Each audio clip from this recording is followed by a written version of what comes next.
We are, again, representing the public rather than centers of power. That is necessary to keep in mind, and that is not easy to operate upon it. I know it's not easy. I know how difficult, how complicated. When you go to every country, are you chased away from the airport? When every intelligence agency is monitoring you, when everyone is trying to bring you down because of what you are doing, you should remember that there are millions of people out there who will celebrate you and commemorate you and will love you and will really appreciate what you are doing. And you should remember you will sleep at night while your heart is full of peace and contentment because you have not deceived everyone and you did not deceive the public. So that is a major issue. Good governance, again, is something that still we need to see in relationship to journalism.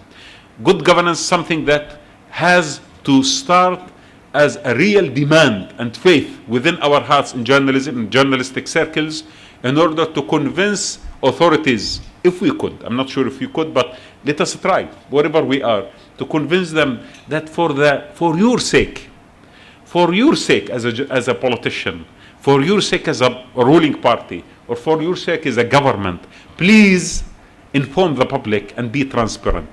Otherwise, you are training the public to think about conspiracy theories or to get information through rumors. And that is very dangerous because it will turn to be the fatal mistake that you have committed against the nation. And this nation might become, in its demand to change the political reality, violent, not rational, and not easily managed. So, no doubt that transparency and good governance go hand in hand with long-term health of the nation, any nation. And in the Arab world, what happened? Hosni Mubarak had his own media. Every single, almost TV station and newspaper was trying its best. Of course, we had opposition, but marginalized, accused, and pushed away. But most of the media was trying to polish the image of the divinely guided leader. In Tunisia, every single newspaper and radio station and TV was full of praise of the great leader Zainul Abidin Bil Ali. And the same in Libya, that there was nothing in the country but the great leader. What happened? Did media deceive the public? No. The public are more intelligent to be deceived by wrong form of journalism. Public are more politicized to be deceived by any journalist or any mean of mass communication. We are not here to go against governments. We are here to be the custodians of narratives, of narrating stories as they are. We are not pro and we are not against. We do not have a political stance. Once you as a journalist become politically involved, you are not trustworthy and you are not really a journalist. You are an activist. So again, I am not here to challenge government and I'm not here to praise sing the praise of the government. I am here to monitor, narrate, and put things in context. Prioritize events and frame it in professional way. This is the major challenge that our journalists in the Arab world are going through today. We have brought down the concept of the state taking over the journalism in Egypt and Tunisia and maybe Libya and Yemen and so on, but we could not establish yet the alternative. So we have decided in journalistic circles, we don't need ministers of information anymore, finished. So we don't have ministries of information. And our constitutions now are including the most beautiful and strong articles about freedom of expression. Fantastic. But the issue is now today on us, how to upgrade our mental and technical capabilities and professional standards to act in new democracies. We cannot easily do that. We need rehabilitation, long-term rehabilitation, training. We need to start widening our perspective and think of ourselves as those who are participating in transformation in a positive sense rather than a negative sense. Now, there is a huge debate in Egypt and Tunisia, if you are following, about who is going to monitor what is professional and what is not professional.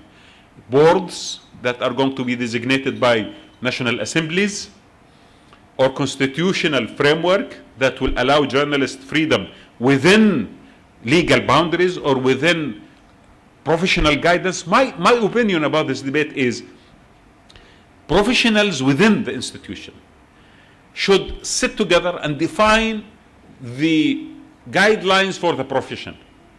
Because if you are a journalist, you need to have guidelines like everyone else. You need to have rules of journalism that you abide by. Defamation, for example, is a crime, regardless if you are a journalist or an ordinary person. So the fact that you are a journalist doesn't give you immunity if you make mistakes. And it should not, because you are giving journalism bad name. So you are a journalist as long as you are abiding by the professional standards of journalism. And these professional standards of journalism are the things that are universally accepted, not something that every nation should develop for its own. We know that, for example, one of the simple articles that we have put in our Code of Ethics in Al Jazeera from 2004 was the differentiation between news, opinion, and analysis. So if you are a journalist narrating news, you cannot mix your opinion with it. Or you cannot mix the opinion with the news as well when you bring someone and you frame the story in certain direction. The news has certain kind of rules, double sourcing, accuracy, all these kind of elements that we have learned in schools of journalism. But opinion has different way of expressing it. And the fact opinion is necessary to complete the picture. But the fact that you pick up one opinion and ignore other opinion is a major mistake. So you need to have the opinion and the other opinion. So having all these rules explain to the journalists and make them really implement them, this is what going to give the profession immunity, not people. And I claim that what we need is to retrieve confidence from the public, because with time we have lost the public confidence in us. So once we retrieve this confidence from the public, we should build it on sound foundations, and then we can proceed forward hand in hand with democratic transformation to achieve healthy societies, well-informed societies, well-educated societies that could monitor centers of power and restrain them from becoming another dictatorship or another authoritarian regime. Thank you very much. Indeed, it's a thought-provoking short speech. In fact, Mr. Wadah proved and set an example for what construes a beautiful and short speech, and it is intellectually stimulating and very informative. And now it is the question time, and yeah, so we are here to entertain a few questions as long as the time permits. Please, before you ask your question, just briefly introduce yourself and keep comments out of it, and to the point. Your question should be of today's speech or the topic. About the new media culture emerging in the Middle East after the Arab Revolution.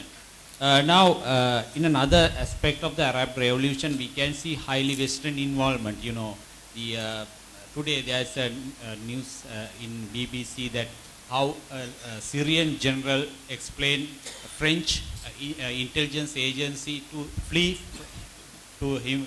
from Syria, and there are a lot of stories like that. In the Arab Revolution, the Western influence is so high. Not I mean not in the initial stage, but now in Syrian and Libyan involvements. So how can we say that the new media culture or the aspects of Arab Revolution can be grabbed by these elements? Thank you very much. You know, for me personally, there is nothing called the new media and old media. There is something called media that has rules and regulations, regardless of the mean. So new media for me is the delivery. It is two things: either news gathering platforms or modes of delivery, rather than anything. Good journalism in a new media or old media should have the same rules. So once news are transformed through any kind of mean, it should abide by certain rules and regulations that they universally accepted as good journalism. Now, the arrival of internet, social networks, and so on and so forth has given public an authority of spreading their opinion and their sometimes information on wider scale. Does that make what we see journalism or not? Citizen journalism, I don't know what journalism. It is something that we need to really maybe deliberate, because I don't think really that everything you see on social networks is journalism. Journalism, again, has rules and regulations and guidelines. And good journalism is something that we should abide by these rules.